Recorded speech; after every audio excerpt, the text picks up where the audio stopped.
It's me, Brianna, not you. That's what my latest boyfriend told me before walking directly into the path of a truck. There was barely anything of him, just enough to peel off of the sidewalk. I thought our relationship was going well. It's not like I'm desensitized to my boyfriends dying or ceasing to exist, but it's almost become the norm. Ben was my first boyfriend in high school, and my longest relationship to date. Fluffy-haired Ben with his dimpled grin and freckles. He was the type of guy who should have been popular but chose to keep to himself. I met him in the principal's office.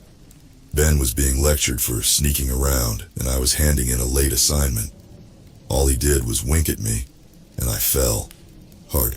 We dated for 2 years, and I really thought he was the one. Ben told me he loved me, and every Friday he introduced me to a new restaurant. I was in love. I loved everything about him. On the night before our senior prom, a drunk driver T-boned my boyfriend's car, killing him instantly. After his funeral, it's like he stopped existing. His parents left town, and every time I mentioned him, my parents would slowly tilt their heads and act confused when I brought him up. My brother was the worst for it, considering he and Ben were best friends, but he just looked at me with this weird fucking look in his eye, like his soul had been ripped out. Eyes are the windows to the soul, apparently, and my brother's soul was MIA. Ben? His expression crumpled. Wait, who? Alex was my emotional support, who later became someone closer. Funny Alex. Blonde but not quite blonde Alex. I met him in group therapy. My boyfriend was dead, and he had just lost his mother. We didn't label it because he had a girlfriend, and I didn't want to move on so quickly. I think we just found comfort in each other.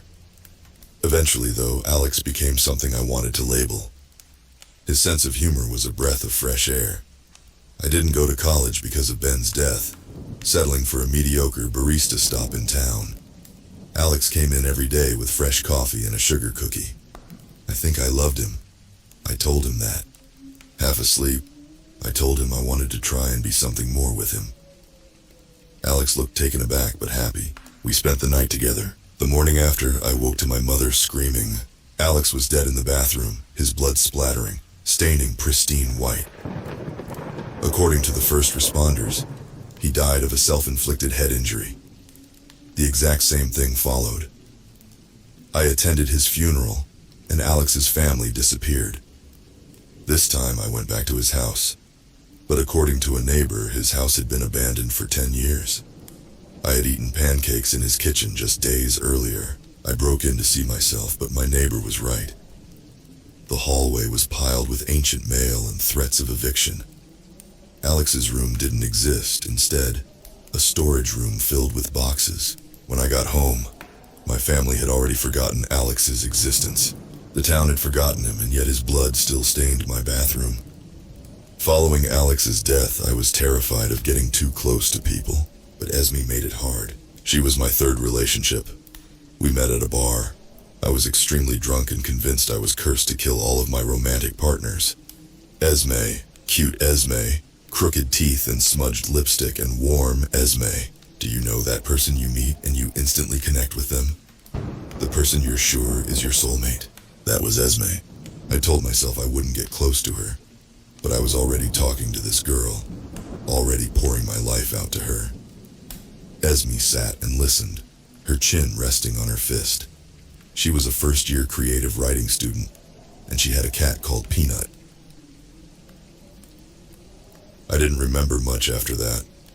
We hit it off, and next thing I know, we're curled up in the back of her car watching Buffy on her iPad. I told her about my exes, and she nodded and smiled, but I don't think she was listening. I told her all of my exes have died, and then been erased from existence. Esme called me cute. She wanted to base a story around the concept, sitting up and grabbing her phone. I have this memory of the girl I fell in love with at first sight. She's nodding along to a Smith song spluttering from my car radio, typing on her phone. I can hear the tapping of her nails, her lips curving into a smile. I can see the exact moment she gets inspiration, pulling her knees to her chest. She's wearing fishnet tights that are torn and a jacket that doesn't fit her. She is fucking beautiful and I don't want to lose her. Alex was beautiful. He had pretty eyes and brown curls that I liked running my hands through. Ben was beautiful. He made my heart swim, my stomach swarm with butterflies when I first met him. Ben was my first love. The realization woke me up one night, 3 months into dating Esme. Both of them were dead, wiped away like they never existed, and Esme would follow. At first I tried to break it off with her without sounding crazy. I told her it was me, not her, and I wasn't in the mindset for a relationship. Esme understood, but her eyes didn't. I didn't want to lose her. Esme lit up every room she entered.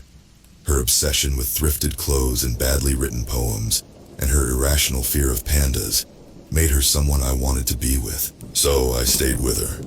I told myself Ben and Alex were just coincidences that were nothing to do with me, and I wasn't indirectly fucking killing the people I fell in love with. I avoided the L word for as long as I could. It slipped out on my way to work. Esme was driving. I just said it, and her eyes lit up. She reached out and squeezed my hand. At work, one of my colleagues, Jasper, caught my eye. When I twisted around to ask him to grab something, I glimpsed his phone screen. It looked like Tinder, though I didn't recognize the layout. It reminded me of Twitter, in dark mode. Jasper was leaning against the counter, his thumb hovering over a photo of Esme, chewing his bottom lip. I watched his thumb prance across the screen before he gave up and swiped left. Finishing up the woman's coffee, I handed it over. I asked for cream. Ignoring her, I sidled in front of my colleague, hyper-focused on whatever app he was playing around with. What's that? Jasper looked up, his eyes widening, lips parting like a fucking goldfish. Clearly nothing. Jasper sidestepped me, opening the refrigerator and pulling out milk. But he already had milk. The bastard was stalling. We had 0 customers waiting, so it was the 2 of us. And a long, dragged-out pause. Jumping up and down on the heels of his feet, he shot me his usual grin, slipping his phone in his apron. Jasper may have been smiling, though there was something twisted in his expression. I couldn't stop myself. Was that a dating app? Dating app. Excuse me, can I get what I ordered? The woman demanded, waving her coffee in the air. I asked for whipped cream. Jasper saw that as an excuse, an escape, and nodded, fashioning a grin. He saw an opportunity and took it. Of course, ma'am, I'll get that for you, he said with a little too much sarcasm. The boy took her coffee with a spring in his step, ducking in the refrigerator for the whipping cream. Jasper added too much whipping cream, dumping the drink on the counter with a little too much force. It was a good thing my colleague was marginally attractive guy with cropped blonde hair and a deadpan voice that somehow attracted the ladies. Jasper could insult someone directly to their face, and they would just blush and get all tongue-tied. I had seen it happen in real time. A girl was flirting with him and used a bad pickup line, which was something along the lines of, "Did it hurt when you fell from heaven?" He laughed and her eyes brightened. She giggled along with him, nudging her friends, but he wasn't laughing with her. I saw the gleam in his eye. He was laughing at her. Still laughing, Jasper plunked her milk latte down so hard half of it spewed out. And with that exact same charming smile, he deadpanned. "Did it hurt when you dropped out of a drain pipe?" Yeah, my colleague was blessed with good looks. Otherwise, he would have been punched in the face by now. Presently, he was being his usual asshole self. "Is there anything else I can get you?"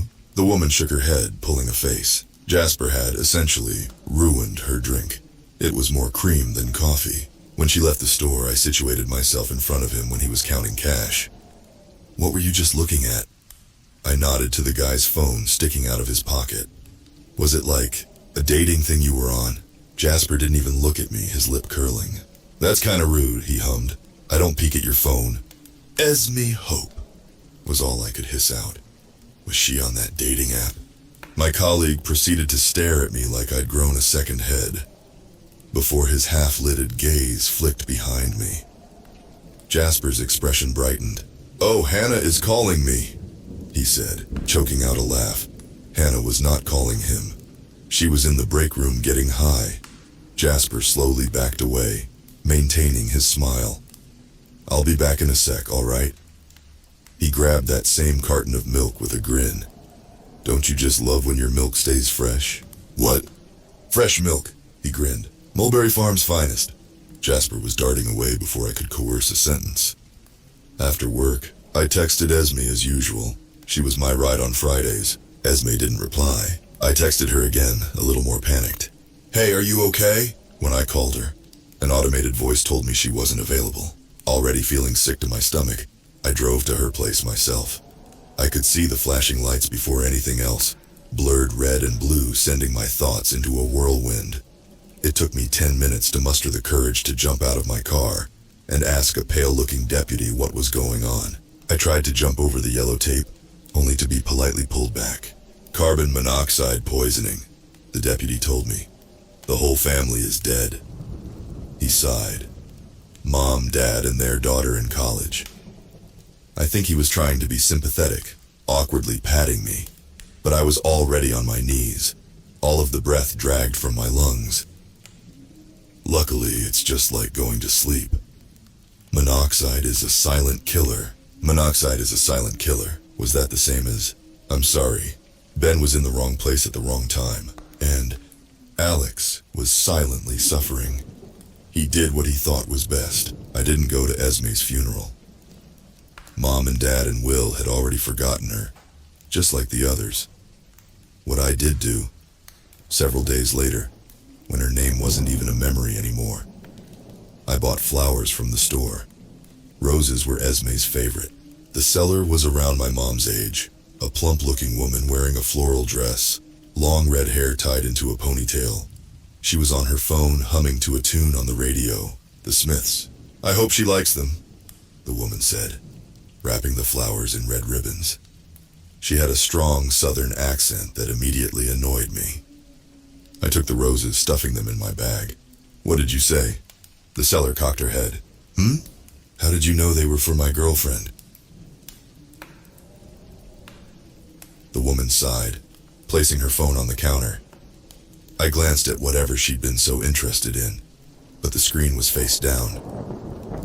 Esme came in here a lot. Her lips broke out into a sad, sympathetic smile. I was quickly growing sick of them. Esme, she told me you guys were dating.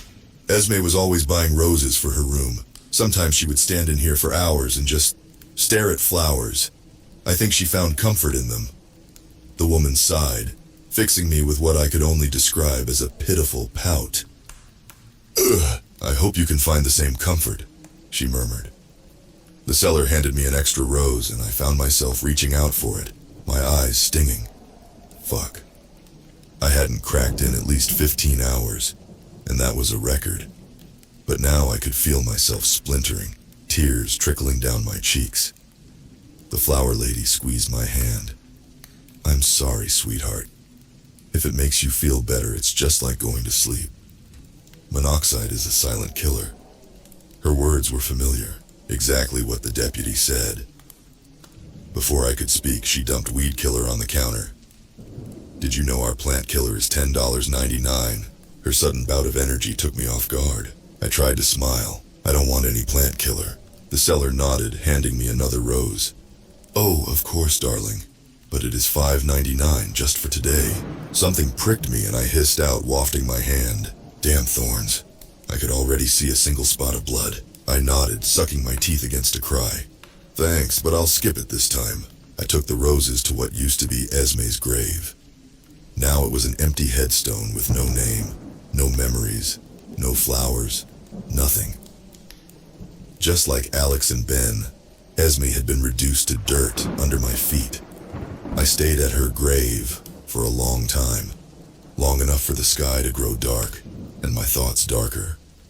I tried to find a logical explanation for the sudden deaths of the people I got close to, but all I could think of was a curse. So I started Googling curses, leaning against Esme's headstone, my knees to my chest.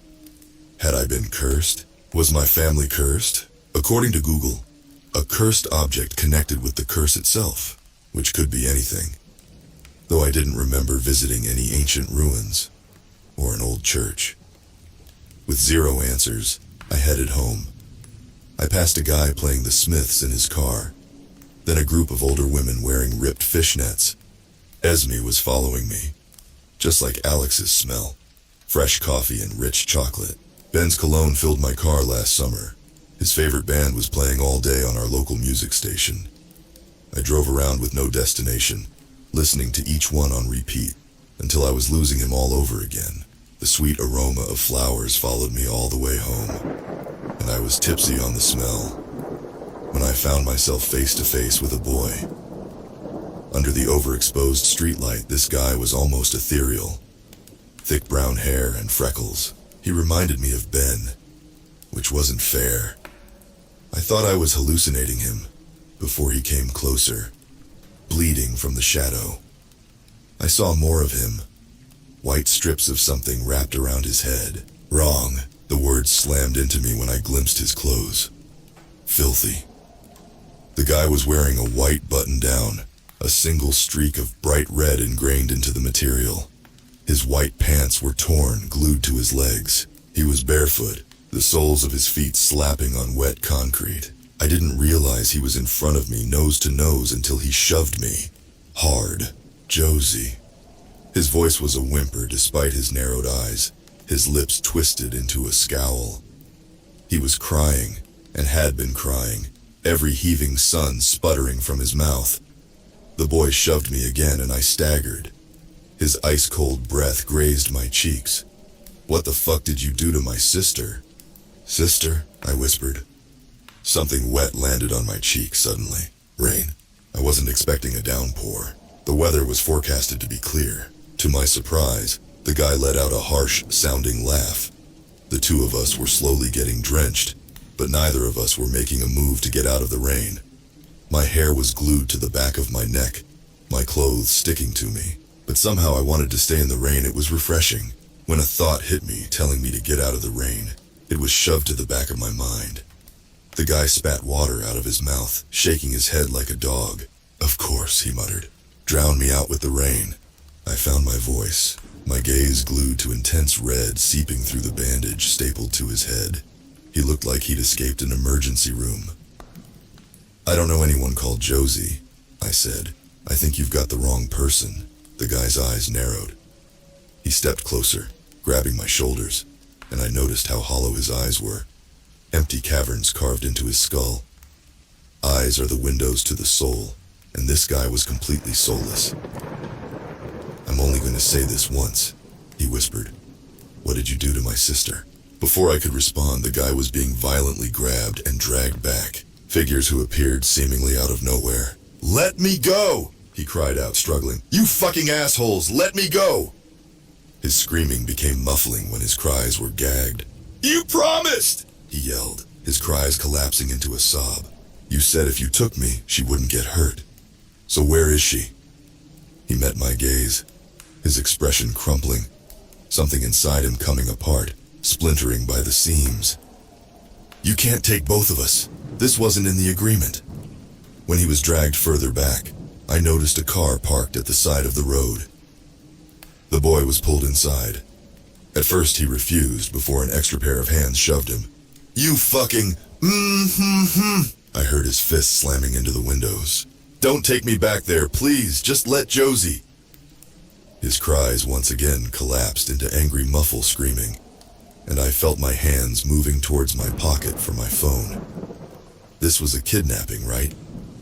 I was witnessing a kidnapping in broad fucking daylight.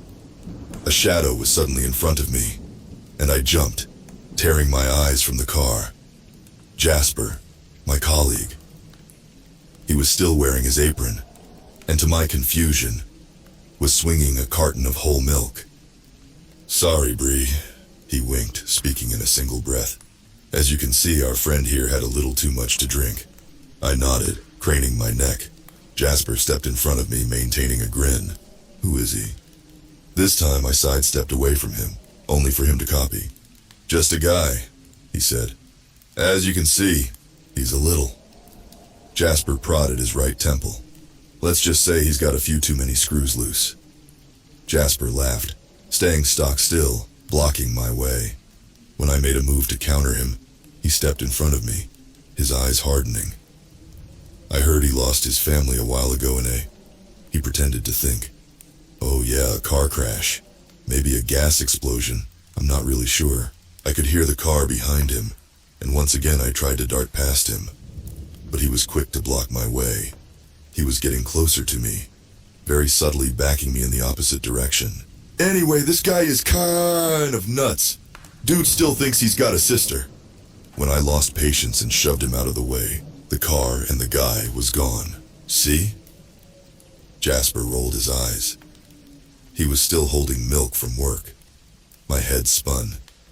It was 8 p.m. We were in a suburban neighborhood, and Jasper was holding half a pint of milk. His apron was stained with coffee, and when I really looked at him, I realized he was out of breath. He was doing a good job of hiding it, exhaling in intervals, swiping at his forehead to clear sweat. When I noticed, he pretended to run his hands through his hair. I feel for him. Like, I'm sorry his family died or whatever, but attacking random girls isn't cool, you know. Instead of replying, I stumbled home. It was sunny, at 8 p.m., and when I took notice I wasn't even wet. Esme was my last straw. I made a promise to myself to not get close to anyone. The guys and girls I met were friends, and nothing more.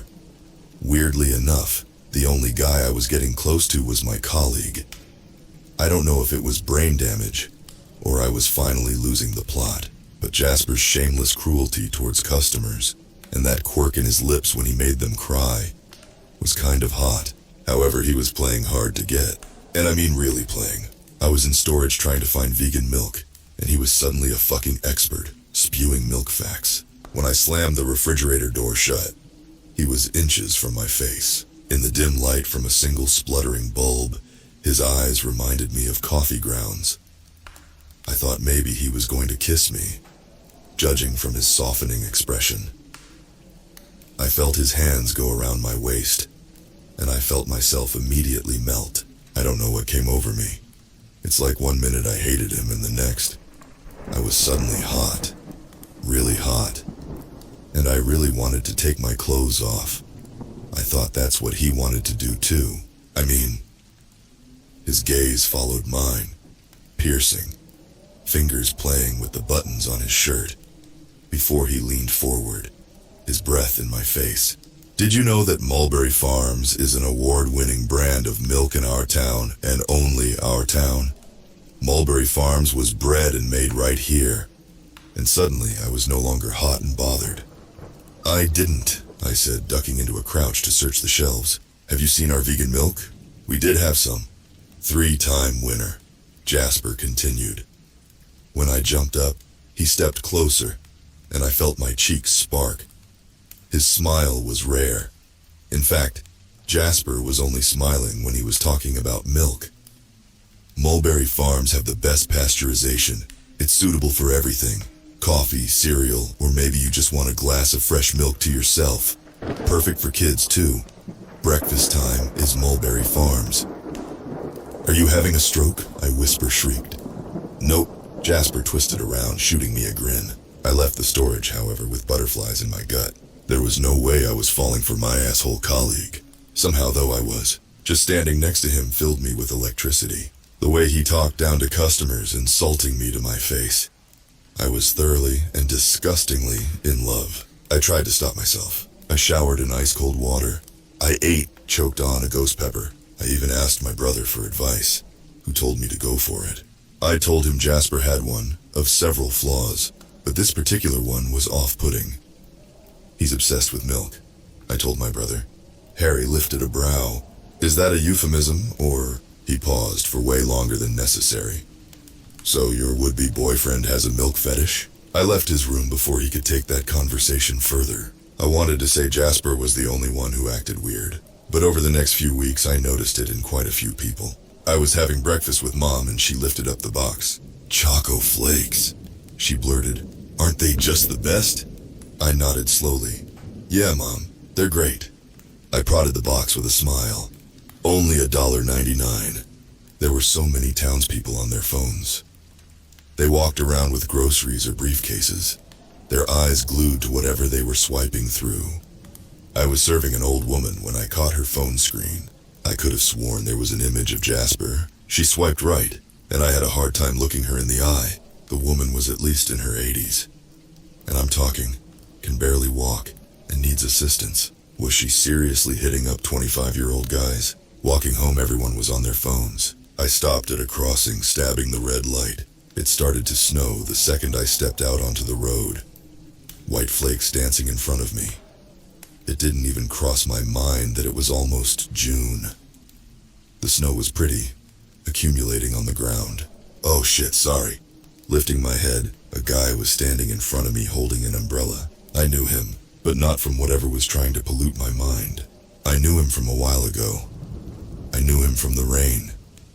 I knew the bloody bandages wrapped around his head, and soulless, seething eyes I couldn't understand. It was the boy who was dragged away 3 months prior. He looked different. His hair was shorter, his face carved into a thing of beauty.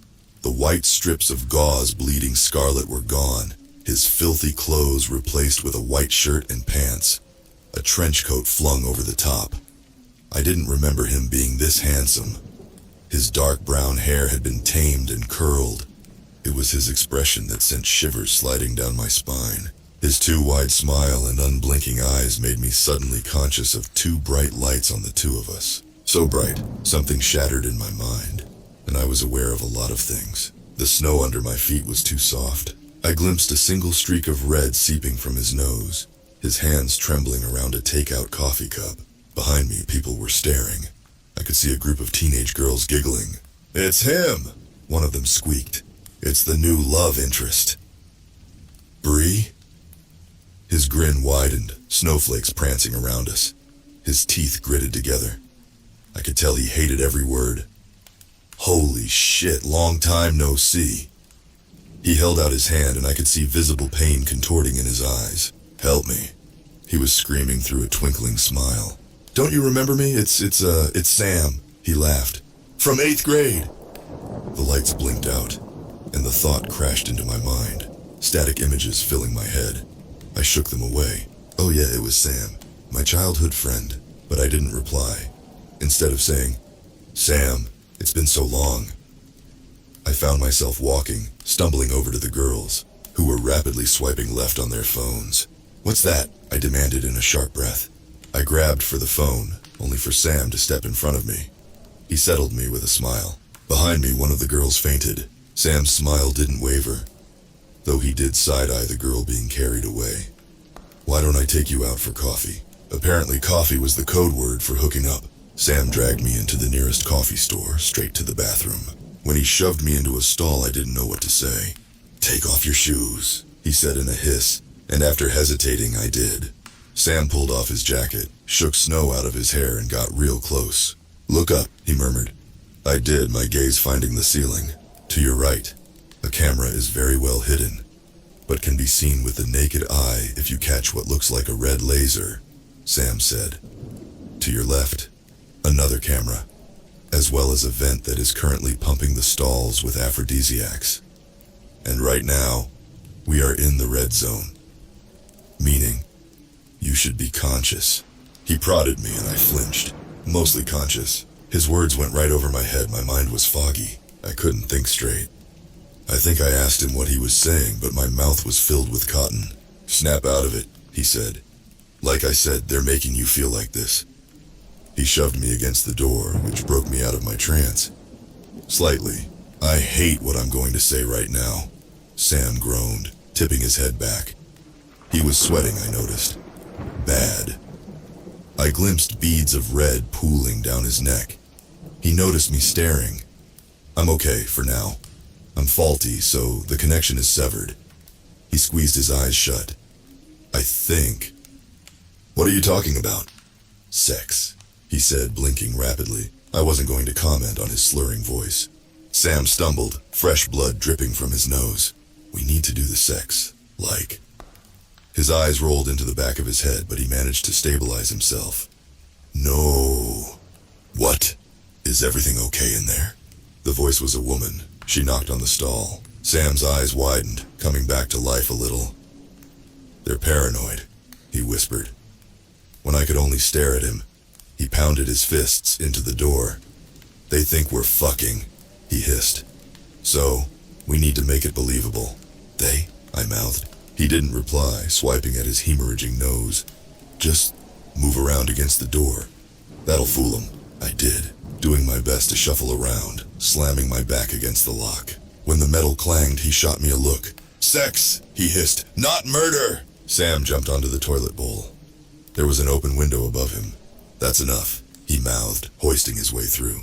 He helped me through, and I expected to land on concrete. What I did land on, however, was something squishy, something wet sliding between my bare toes. Looking closer, I recognized the beaded anklet. Fishnet tights. Something animalistic clawed from my throat. I was standing on Esme, or what was left of Esme. She was just a torso and legs, the rest of her ripped away like doll pieces. I couldn't see her face. I looked for it, digging through what could only be old flesh and pieces of limbs. I felt suffocated. I grabbed half of Ben's face that had been ripped off, and then Alex's tattooed arm. There was so much of them. Piles and piles of the same heads, the same filthy and rotting clothes. I was screaming by the time I shuffled back on my hands and knees, trying to wipe them off of my skin. They were all over me, staining me, painting me. Sam's hand slick with blood gently covered my mouth. Stay calm, all right? He whispered. I would tell you everything is going to be okay, but the truth is, it's really not. There's like a 99.9% chance you're going to, understandably, freak out. He pulled me to my feet, letting out a heavy breath. Blinking rapidly, I could only see pieces of people, legs and heads and torsos all piled into one mass of gore. We've got maybe 5 minutes before they realize we're not doing the devil's dance, Sam sniffled. Maybe 10, before my brain short circuits and I bleed out. I didn't know I was hyperventilating until I couldn't fucking breathe. Closer towards the door and I could hear machinery. I couldn't stop myself. Even when I was aware I was standing in congealing blood, rotten bodies. The dim light led me into what could only be described as a factory. There were 3 levels, and we were on the highest. Sam stepped forward, gripping the metal bar in front of us. I felt my legs buckling, a thick, pukey slime filling my mouth.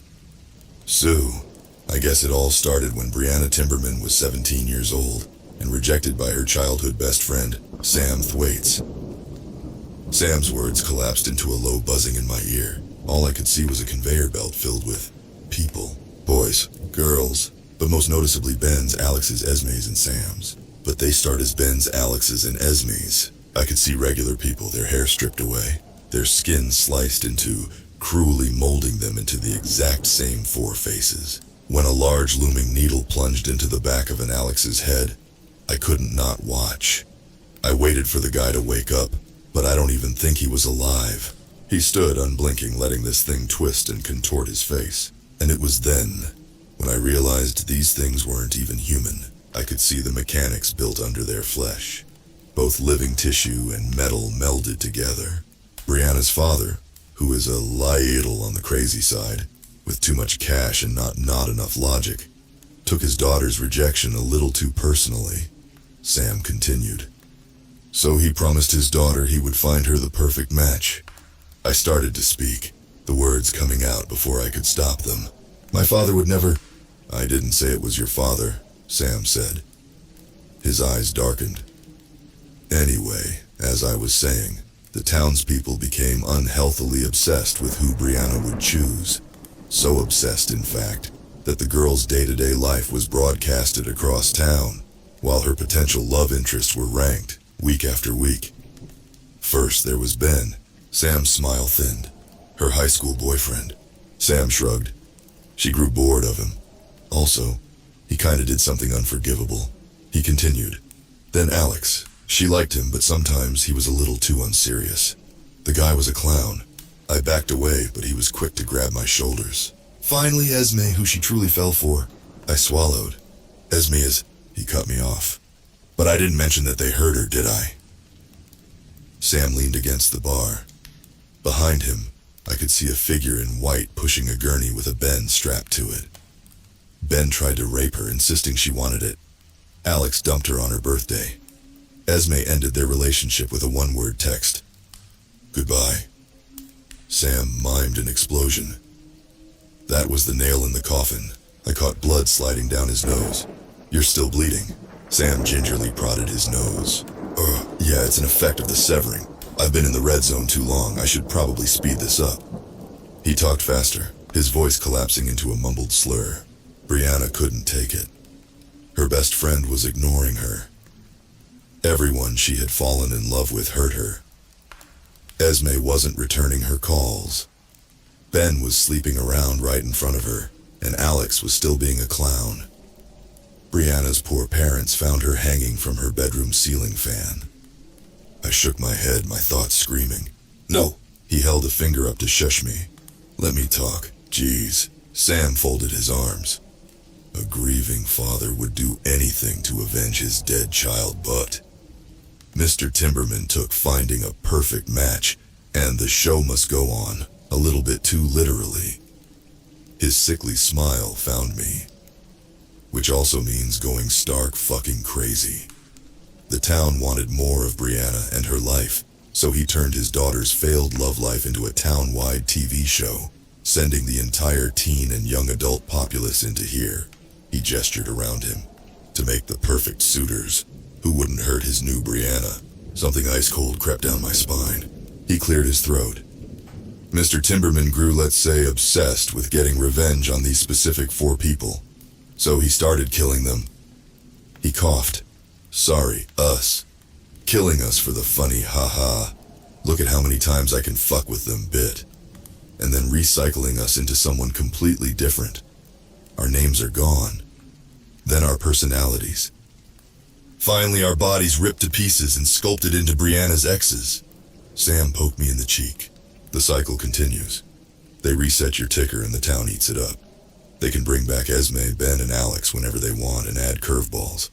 Like the bad boy colleague who becomes the fan favorite. Sam's lips curved.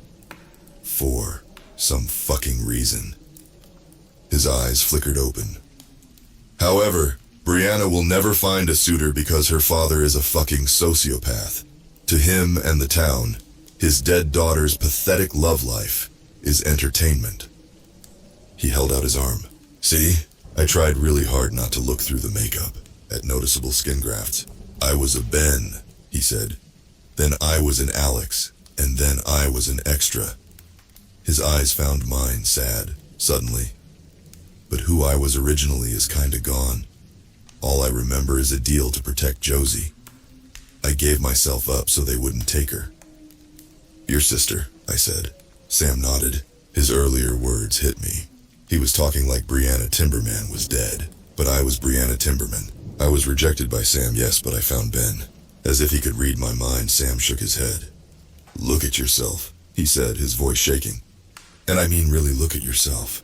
Sam stepped closer.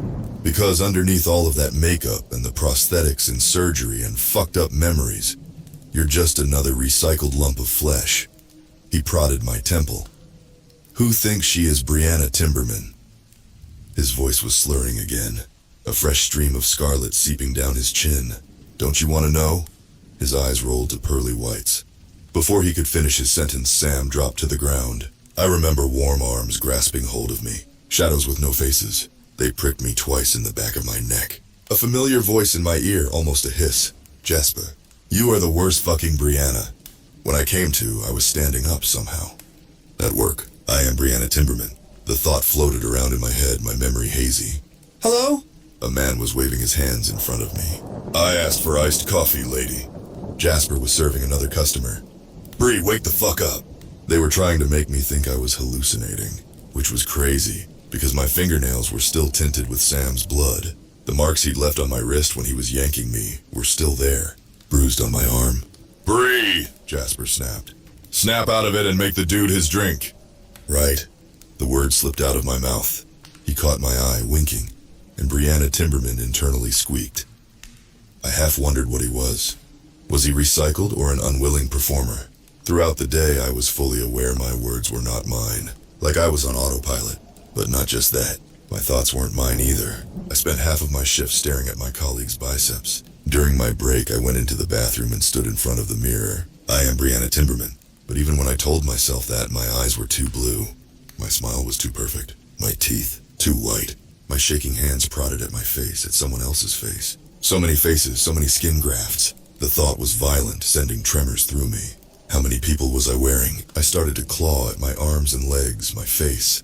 How many fucking people had I been? I grabbed a knife and tried to slice at my face, but there was no blood. How could there be no blood? When I got home, I found my family waiting for me. Mom, Dad, and Harry, all of them beaming. Bree. Mom stood up, her lips stretching into a grin. My mouth was already moving, but they were not my words. Mom! I didn't know why she was smiling so much, until I saw Sam sitting at our dining room table. His smile was too big. His overexpensive shirt and pants did not suit him, and looked fucking gross. But somehow my brain thought it was hot. The worst part is, I couldn't and still can't tell which Sam he was. Was he the guy who told me the horrific reality of my existence? Or was he another recycled, mindless suitor? "This is Samuel," Mom said, and Sam slowly stood. He took slow steps towards me and kissed my hand. I saw the slightest smudge of scarlet in his lip, but his eyes were blank. In the corner of my eye, my father's eyes were glittering. "Hello, Brianna," Sam said, and I swore. Now that I was awake, the walls were wolf whistling, laughing. "Oh, ha ha ha!" My town is a blip on the map. We're so small, so insignificant. Not even a Google search will find us. I keep thinking if I tear at my skin, I will find who I am underneath. But I'm so fucking scared. I don't bleed. I don't think who I was still exists under so many layers. But even if this is just a cry into the void, please help us. I don't want to be Brianna Timberman. Atone.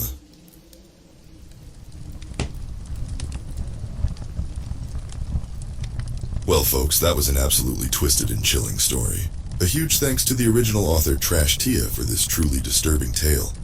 And be sure to check out their other chilling works linked in the description, exploring themes of identity loss, dehumanization, and being trapped in a twisted reality show orchestrated by an unhinged mind. The sense of not knowing who you truly are or what's real must be utterly terrifying. It serves as a chilling reminder to cherish our authentic selves and relationships. If you felt just as unsettled by the horrors described in Every Boyfriend I Get Is Brutally Dying, make sure to let me know your thoughts and reactions down in the comments. What did you find most disturbing? The body horror, the psychological torment, or the terrifying loss of self? Also, give this video a thumbs up if you'd like me to narrate more stories that delve into existential dread and warped realities. And if you haven't already, hit that subscribe button and turn on notifications so you never miss out when new nightmarish tales get uploaded. As always, thank you so much for listening. I'll see you soon. Until then, take care. You never know.